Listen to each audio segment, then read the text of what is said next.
Hi, this is a very for varies because for the first time ever in Davos, WEF 2020, the 50th edition of World Economic Forum, I finally get one headline with the word Malaysia in it, and I'm so proud because when I go into the Congress Center with this badge that you see, I feel so alone.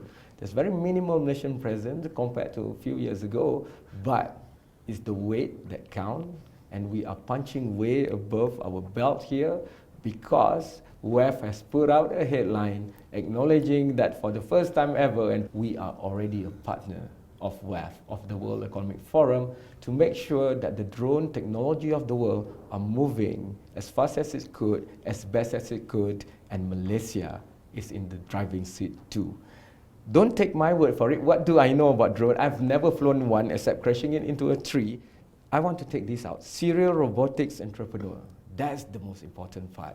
So, not from the Wires Agency, but Timothy Reiter, thank you so much. The head of aerospace and drones for the World Economic Forum. How cool can that title be? Well, thank you very much for having me. Did you have to bribe your way there because somebody would kill you for that title?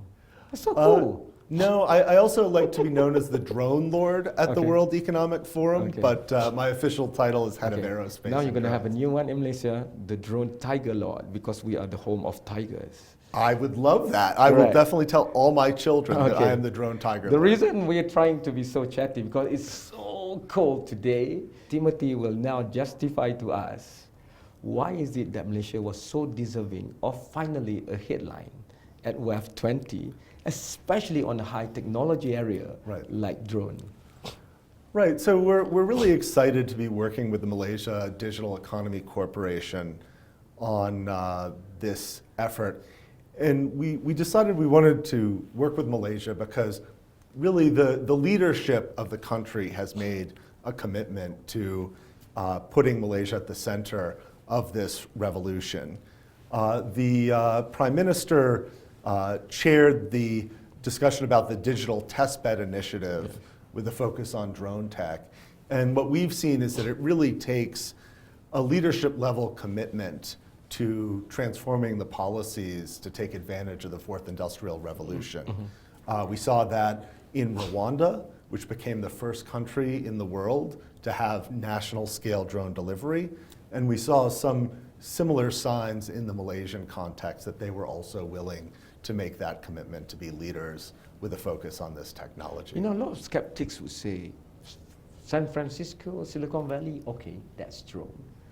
Rwanda, Malaysia, I mean, I get the political will, but from the ecosystem of technology, what is it that makes it so sexy for World Economic Forum to now sort of be betrothed to Malaysia? Don't get me wrong, I'm all excited about this, but I just want to see that we're standing on real grounds here. Sure. And what's the ground of technology for this? Yeah, so we believe that in the fourth industrial revolution, any country can be a leader. That's what's really exciting about it, right? In traditional industries, you already have large incumbents, and it's hard to reorient all of the politics of power around this. But here, anyone who's willing to be open and innovative can step up and serve as an example to the rest of the world. And so we're looking at every country and trying to determine which ones are willing to provide that leadership and serve as a light to other countries. In the context of Southeast Asia, almost no country has put in place a regulatory framework that can provide for ongoing operations with drones. And so, we saw the leadership of Malaysia wanted to take on that role, and we wanted to support that, both to bring our network of partners' knowledge to the Malaysian context, and also to help the rest of the world learn from the Malaysian experience. What can Malaysia expect now? I know you do this every day, but not many people have badges, one. Not many people, even though they have badges, can go into the aerospace and drone side of WEF. So paint to us the picture that is not confidential and secret. of where WEF is in looking at the frontiers of drone technology and aerospace at that. Right. So we believe that we're on the cusp of an exciting revolution that's transforming how we use the third dimension. Okay. And it used to be that only governments and large corporations could have aviation assets that allowed them to understand their environment or to transport goods and services using drones. We've started to see how this technology can be used to connect disconnected communities to things like healthcare. And in parts of Malaysia, obviously there's excellent infrastructure, but just like in the United States, in Malaysia there are some communities that don't have strong access to healthcare, and we want to support the government in using this technology to maximize the social and economic benefit. You're going to have to do this heavy lifting for me. Thank God that you are here.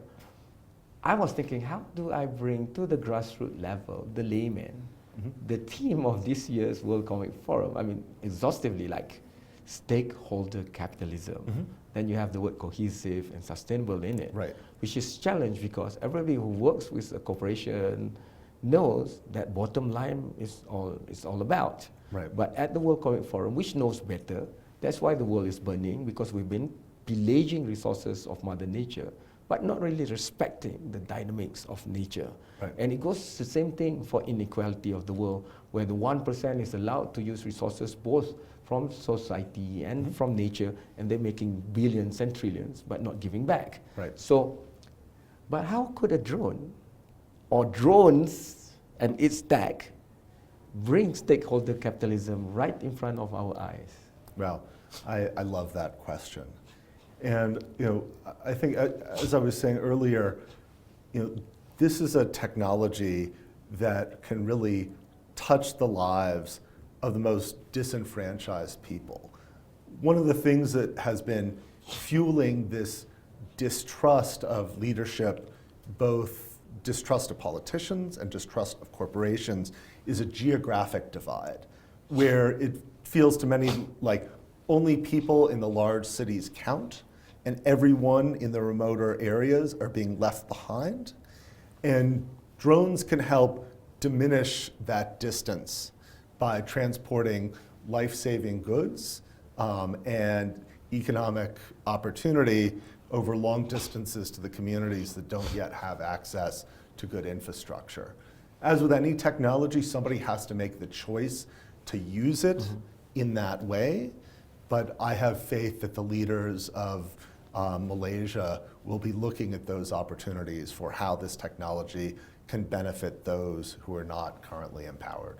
When we talk to our own local entrepreneurs now, like my namesake in the company called Aerodyne, they're already exporting their expertise. That's Right. good.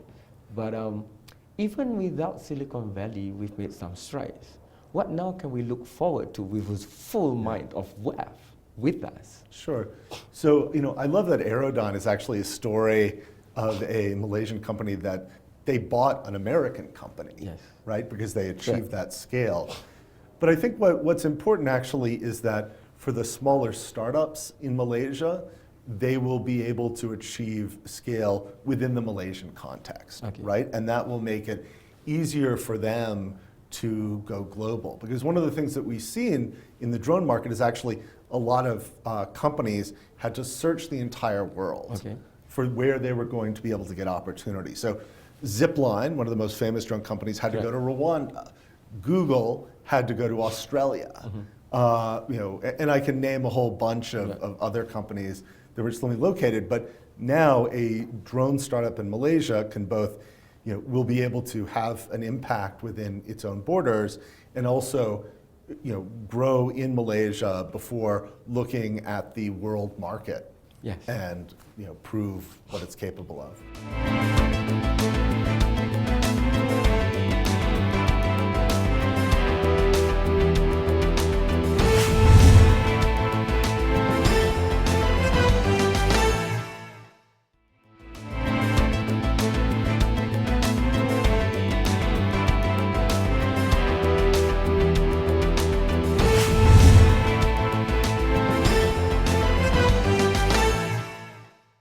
In inequality now have a new bridge enabler. Because before, like you said, geography alone is tough to be surmounted. Yeah. And you know, when you go to Malaysia next, you must go to the Borneo side, and there's this highland place called Barrio. You have to travel through green mountainous peaks, and then suddenly there's a green, lush valley, and there's a group of people in there, and they are the Kelabits, the Orang Ulus. And now they don't have internet. If they get a 1,000 ringgit pay, it will automatically only be 750 ringgit, because it takes 125 to go to the nearest town, where there's an ATM machine, withdraw the pay, then another 125 to go back. So just to get their pay is already 1/4 of their value of work. So with drones, can you just imagine it? You can even send money, or you can link. You know, if you cannot have 24-hour broadband, at least for a certain period of time, it makes it feasible. So, but that is obvious. What I want to ask you next is, if there is a given, a BAU, business as usual, already in the near future, what supporting ecosystem must take advantage of all this? Because sometimes, from where I come from the East, sometimes we buy technology and then we think how best to do it. But I've been coming here long enough at WEF to know that sustainability, inequality, the fight for justice, they all have to be considered before we embark on anything. So if now Malaysia is embarking on this, I don't want the focus of the people just to say, okay, I want to do a drone company. I can even do a new small but agile pharmaceutical company that will specialize in targeting deliveries directly and couple that with telemedicine, for example, bypassing any archaic or arcane infrastructure. So please open up our minds more. Not that we're not clever, but sometimes out of sight is out of mind, and you're looking at like maybe 50 years from now. Yeah, so, you know, in our experience, in some ways, technology is always the easy part. It's the people that are complicated. And you have to think about, what is the social system that you're bringing this technology into? I think, you know, some of the most highly valued companies in the world right now started with thinking about a social problem. So Elon Musk was really thinking about, how do we transform the way the planet uses energy? And one of the most highly valued drone companies is actually Zipline, which started with the question of, how do we bring medical supplies to remote areas? So I would encourage everybody who's thinking about a drone startup idea, or a startup idea period, to really think about, what are the biggest social challenges that they can address, and start with that use case and work backwards on figuring out, okay, how does the technology support making this social change? Okay, just to help, because I'm a broadcasting guy, you know, I like the print media. I'm trying to make the audience visualize. So maybe you can share a bit of what's happening in Rwanda, because they're a bit more advanced in working with you guys on this. Yeah, so in Rwanda, they're using drones to bring blood supplies to remote rural areas. It used to be the case that maybe a woman was giving birth, starting to bleed, and then they'd find that the clinic did not have the type of blood that she needed, and she would literally die on what's supposed to be one of the happiest moments of her life, right? And so what they did is they decided to centralize the blood supply to make it more efficient, and they can use drones to bring it anywhere in the country within 30 minutes. So no one needs to die anymore because they don't have the material, the blood they need to save somebody's life. I also see new breakthroughs as a game changer, because it opens up the mindset. Because before, mobility means grounded mobility, or maybe ocean mobility. Now the air mobility is within individuals' grasp, no longer.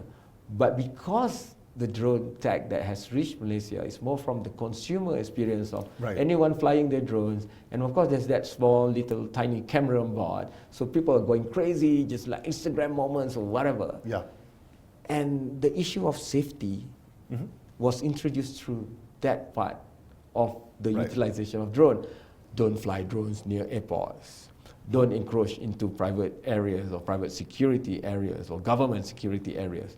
So how now do you think we should take back the conversation and narrative about drone safety Right. with this new light? Yeah. So, part of what we're trying to do at the World Economic Forum is bring best practices from around the world to the Malaysian context, and then bring what Malaysia does back to the rest of the world.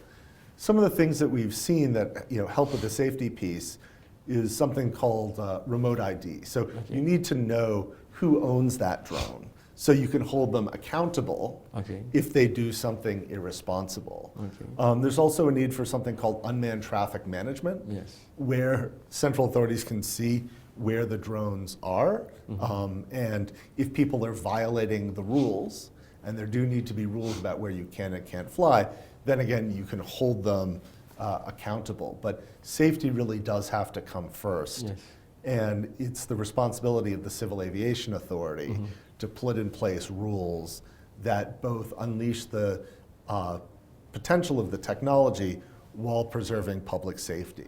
This is the new era of Malaysia. We had a change after 6 decades. So I'm just going to say it. The lawmakers now need to deepen and widen their knowledge of this specific particular area, because the parliament will have to legislate stuff like this. The Air Aviation Authority can suggest, but the lawmakers need also to have deeper understanding, not only of drone tech, but the ecosystem that needs to go with it. What has been your experience on this? Right. So, there's a lot of fear in many countries about drones, because traditionally this was a technology that was associated with the military. In fact, the new generation of drones is more like a flying smartphone than it is a weapon. But we do need to engage in a public education program to help people understand, what do they really need to be worried about, and what are the things that are more a historical legacy that are no longer relevant to the current generation of technology. In the toolkit that I could access at the website, there's even an example of how Switzerland has used drone, right? And they have developed the urban drone delivery. I'm just thinking, because the revolution, I've never thought that it would be a revolution, but the revolution to reskill people, 1 billion, was here, announced at WEF 20. So can we park this initiative for Malaysia specifically to reskill people? A lot of people now automatically, if they get laid off or they have to find a quick fix of income, they would migrate straight away to the gig economy, especially ride sharing in our countries, Grab, for example. But now they have this choice of, hey, the drone tech is coming, and it's coming in a big way to Malaysia. Then I can look at the supply chain and find the niche area where I think I'm interested and could excel in. So what would your tip be, not only for people who are adults, but maybe school children in Malaysia right now? Because if they're looking at papers that they're going to take, if they're looking at, what do I do now? There's so many choices, and World Economic Forum keep telling me, and that Astro AWANI channel keeps saying and amplifying that 5 years from now, the world of jobs will change, that 10 jobs that we know right now wouldn't be the 10 jobs at that time anymore. So rather than that dooms and worrying thing, I want to make this a positive thing where, hey, I could probably only look at security for drones based on what you said.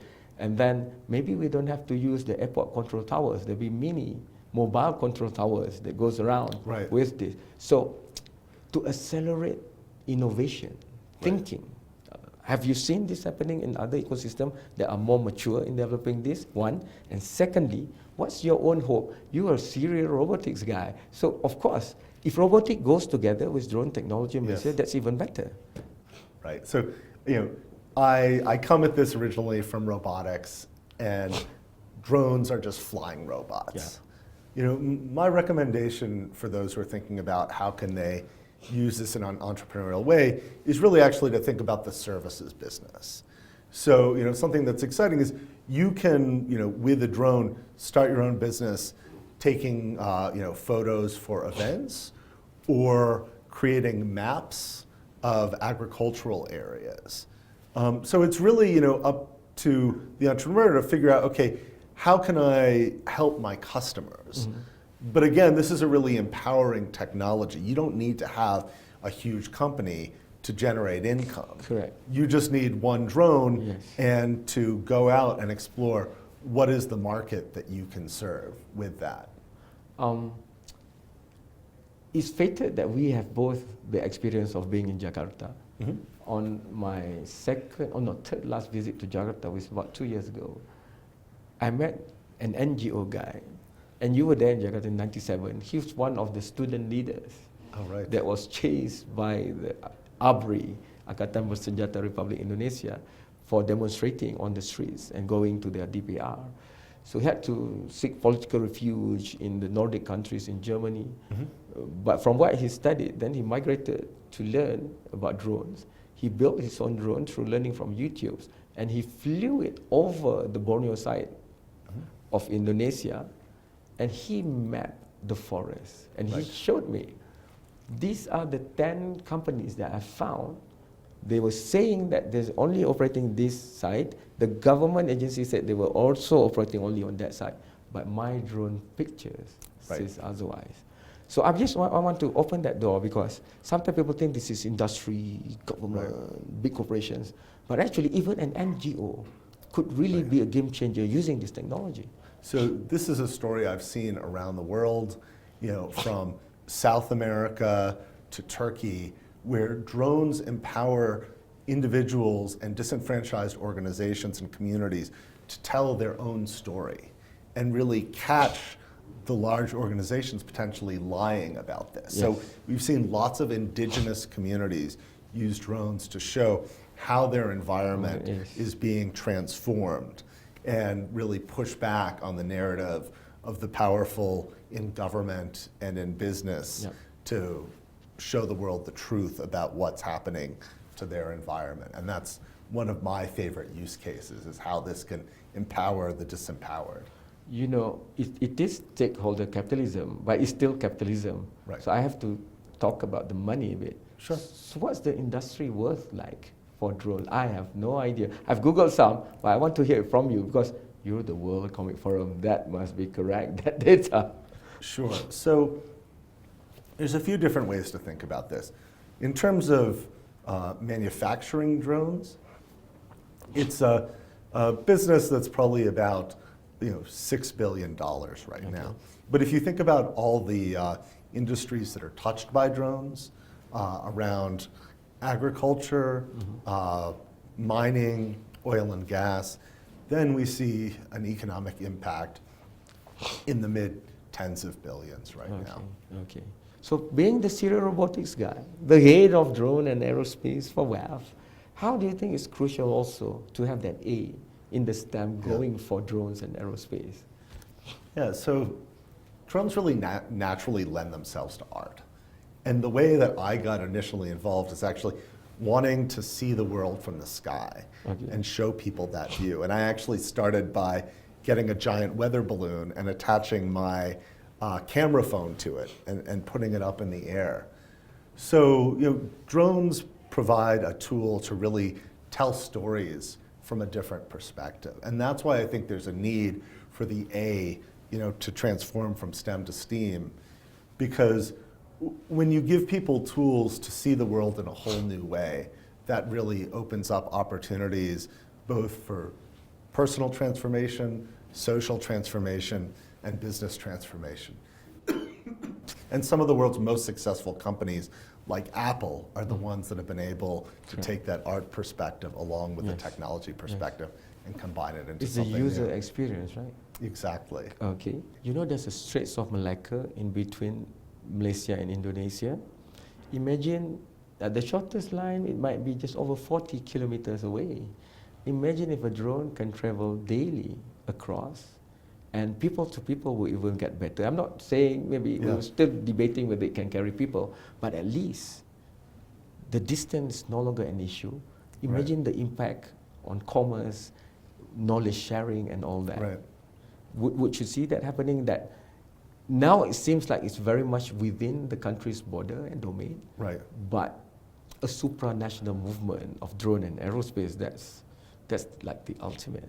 Absolutely, and you know the technology is here today to carry people over water, to carry goods over water. It's one of the safest use cases because, of course, if anything happens, Yes. you know, it can land in the water. So I think that this is a technology that can bring people together, you know, between Malaysia and Indonesia, or you know, any community that's Yes. divided today by geography Yep. can be brought together using the sky. So I'm going to call you another name. You're already the dragon tiger of drone Malaysia, but you also our Captain Marvel of drones and aerospace enabler. So thank you so much for being the person that, I mean, directly was involved in opening this door for Malaysia. Thank you so much. Terima kasih. Tertarik on me once you are in KL, but you must agree to a live interview in my own studio in Kuala Lumpur. That has been a very important person for us, because if you don't remember anything else I talk about from Davos, you have to remember that we now, as a country, as a nation, are at the forefront in the pursuit of trying to use drones to make people's life better and to make our environment better. So maybe, just maybe, this is the catalyst that will really put forth the fourth industrial revolution in a good way, not in a negative way, for Malaysia and the rest of the region. This has been Kamarul Bahrain reporting for Astro AWANI from Davos, WEF 2020, with cameraman Abu Uza and also producer Adila Arshad. See you again. Thank you so much.